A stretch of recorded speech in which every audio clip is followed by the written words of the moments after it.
What's going on, you all? Welcome back to another Renegade Gaming video. Today we got a dream match. Okay, shout out again to Isaiah. He's the only one offering suggestions and stuff like that. So Isaiah, I'm happy for you, man. Thank you for what you've been doing and helping us on the channel and getting some of these dream matches out the way for us. Shaq against Dwight Howard. Superman versus Superman.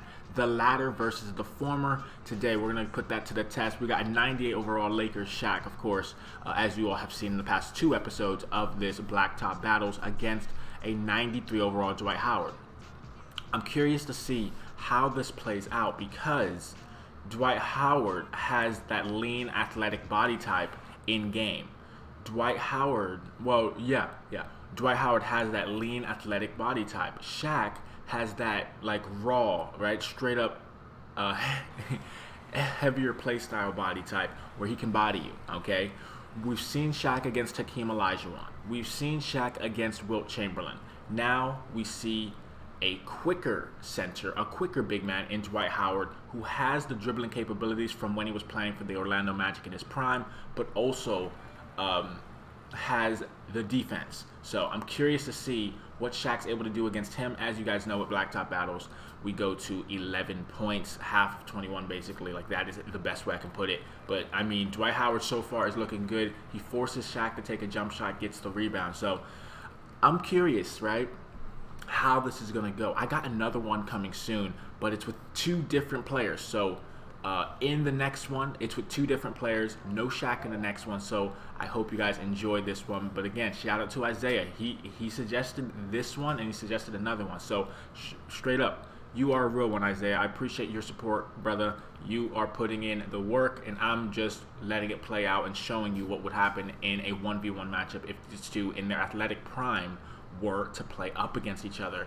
But so far, guys, 0-0. I mean, usually in these scenarios, it's Shaq's up by 1, Shaq's up by 2, and it keeps going, and then, yeah, you know what I mean. But obviously, guys, if you missed the first two with Shaq, you'll understand what I mean. I'm not going to spoil anything. They were both quality games, very competitive up to certain points. But, man, Shaq is just that guy, man. He forces Dwight to shoot a jump shot. I don't remember if Dwight Howard was able to shoot at his Orlando Magic days. Mid-range, I'm talking about. Not talking about three-point. I'm talking about mid-range. But so far, Shaq is getting the offensive boards, and it's a common trend with Shaq, right? He misses his jump hook, he misses his layup, and he gets his own rebound. And that is the Shaq that everybody, good block, man, good Lord, Shaq that everybody fears, you know what I mean? And as we know, if you have been paying closely to the NBA, Shaq has actually given the Superman title to Giannis Antetokounmpo. So let me know, guys, what do you think of that? What do you think of Giannis getting that main title from Shaq? You know what I mean? Giannis is a dominant post player as well, but he can also be very versatile on defense and offense. He's just that guy, man. He does what he has to do. He doesn't have to shoot three-pointers, and that showed in last year's NBA Finals with him. But obviously, we aren't talking about Giannis right now. We're talking about Superman. But I just wanted to put that in the conversation because there are three Supermans virtually across the NBA landscape. In that sense, Shaq is just dominating right now. He is on fire, as we know. We've seen that all too often with him. He is on fire. Shaq backing down Dwight Howard, gets blocked by Dwight. Dwight going back up with a contest, but Shaq with the left-handed jump hook. And it's like, man, like, who is that guy to like truly go back and forth with Shaq, right? It's very difficult, you know, to find a guy. Obviously, played through a few matches previously, but man, Shaq is just so dominant, man. Like, I know I say this every video with Shaq in it, but he's just that guy, man. It's almost look what he's doing to Dwight Howard, man. It's 4-0 off the spin. Like, this guy is doing every little detailed thing in the post. He's also playing fantastic defense, as Dwight almost gets an and one right there. But see, for the first time, I feel like you got somebody who is attacking Shaq, right? Many of the centers before Dwight haven't really attacked Shaq in the way, and if they have, they've gotten swatted back. Dwight is drawing fouls, he's doing what he can, but he's getting contested so often that he can't score, right? it's like there's something on the rim whenever he goes up, because Shaq is so versatile in how he moves and his movements, and of course his blocks. He just does whatever he has to do to get you to not want to play against him, man. Like, he's that elite, you know. So yeah, guys, I'm having fun with this series, especially because Shaq is proving my point of how he is and how he was as a player. It's almost impossible to find anybody to match up against him at his capabilities, probably except himself. You know what I mean? Like, say a great example would be Magic Shaq against Lakers Shaq. That's possible, but I also don't want a mirror match, because in the end Shaq wins. You know what I mean? Like, I want somebody who was a center who could be able to, you know, fight against Shaq. You like truly fight against him, as Dwight takes another jumper because his dribble gets picked up by Shaq, man. He's just, I don't know, man. What I'm hoping is that at some point, what a block, but you see, offensive rebound, glass eater, man. Shaq is winning by 5 points. This was not what I anticipated. Actually, you know what? In a way, I anticipated, but I thought Dwight was going to be able to score more than he had. He hasn't even scored a bucket. That's how good Shaq is on defense, man. Like, Wilt and Hakeem were able to score, you know. Dwight is like, he's very, here, lack of a better NBA phrase, NBA term, he's very timid, right? Basically meaning he's afraid in a way of truly attacking Shaq. And when he did, though, he did get the shooting foul. So, man, Shaq, no way, man. Man, if Dwight gets skunked, literally, guys, I think we need to retire Shaq, man. I honestly think we need to retire him. If he gets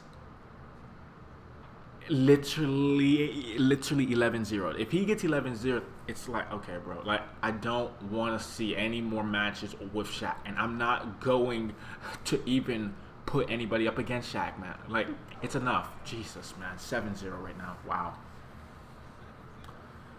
But see, with this rating difference, there's a vast difference in what it was in compared to the other matches. It's a 93 overall Dwight Howard, his prime, his Orlando Magic card or player. You know what I mean?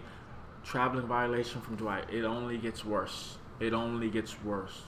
Oh my goodness gracious. I'm like very sad about this. Like, I'm very disappointed. But what do you expect? You know what I mean? Like, what do you expect when Dwight Howard is a 93 overall and Shaq is a 98, almost maxed out at a 99 as one of the greatest of all time at the center position, if not the greatest? As I said, who's better than him? Like, literally, the only one who's actually trying to... Oh, never mind, Dwight scored. Okay, congratulations, Dwight. 1 point. Great. But who's better than Shaq? Like, name somebody. Somebody in the chat besides Isaiah. Name somebody. Because it's not like you can find anybody across the entire 75-year NBA history who's better. Like, you just can't. Even the guys like the Bill Russells, the Wilt Chamberlains, the Hakeems, they weren't better than Shaq or more dominant than Shaq in the sense of his ability and his size. You know what I mean? They were all undersized for their position, which is crazy to think about it, but it's true. Shaq's a legit 7'2" player. Like, he's legit, you know what I mean? And has that body type to back it up. So in his prime, he was so quick with his feet and his movement that it's almost impossible to kind of break it up, as you see Dwight Howard getting his points back. So, okay, Dwight, I see you, brother. I see you. He's trying to put up a fight, man. He's trying. Oh, my goodness gracious. Shaq, good block. But the offensive rebounds keep coming for Shaq. He gets blocked, but he does get his own rebound. And that has been the story of this game. The story arc of this game has been Shaq is getting offensive rebounds and scoring off of his chances as he sees another block against Dwight. Dwight trying to go back up, gets his own rebound in the post. Let's see, Dwight. Okay, great pivot move, but not quick enough. Blocked again, gets it back, goes back up, misses it, gets another rebound, goes back up, gets it to go. Okay, Dwight. Hey, at least he's not just laying down and dying. You know what I mean? He's actually going for it. So shout out to Dwight Howard on this one, man. He's actually trying. He's giving his best effort, but Shaq is just too much for him, man. Both of them are on fire, as you guys can see on the left side of their player. Both of them are on fire, but who is going to prevail in the takeover ability in NBA 2K? Like, who is more on fire, basically, for lack of a better phrase? Who is flamed up even higher? It looks like Shaq so far, man. He has the great contest. Dwight Howard had a few scrappy plays right there, but now he's going to work. Dwight gets the block, almost gets the rebound as well, but it goes out. Man, 9-3 right now. Hey, at least Dwight didn't get skunked. And at the end of the day, that is respect. It's like going into the ring with a boxer, right? A heavyweight boxer. And at least throwing strikes, at least giving effort. Game point for Shaq right now. At least throwing your body in there and hoping that, hey, if I get lucky, I'll be able to finish him. But if I don't, then I'll be finished. Like, that's basically this match, man. That is the best way I can put it, okay? Great block from Shaq. Gets his own rebound. Blocked again from Shaq. Shaq sprinting, trying to get the game point immediately. Goes immediately after Dwight. Picks up his dribble. And that's what you want to force Shaq to do. I mean, easier said than done. Pick up his dribble. As Shaq blocks another one. Goes back up. Almost gets blocked, but Dwight is not quick enough. Once again, congratulations, Shaq, man. He's that elite. He's that guy. Guys, wow, he made Dwight go 3 for 26, 8 blocks on Dwight, 14 rebounds, 3 points. Shaq, 9 blocks, 11 for 29. Man, 24 rebounds. He just did work, man. He got offensive boards, and he finished off Dwight Howard. Guys, thank you so much for watching this NBA 2K22 Blacktop Battles. In the comment section down below, I'm going to be honest, I'm going to, unless there's someone who can truly compete with Shaq, maybe Bill Russell, probably not though. He's way too thin, he's way too skinny, so I don't even want to see that matchup. But unless you can name someone for me who can actually compete against Shaq on this level, guys, I think we have to retire Shaq. Have to retire him. He is too good. He's too good, and there's nobody across the NBA 75-year history who can actually beat him in a 1v1. Thank you all so much for watching. Hope you enjoyed. I'll be back with another one soon. Peace.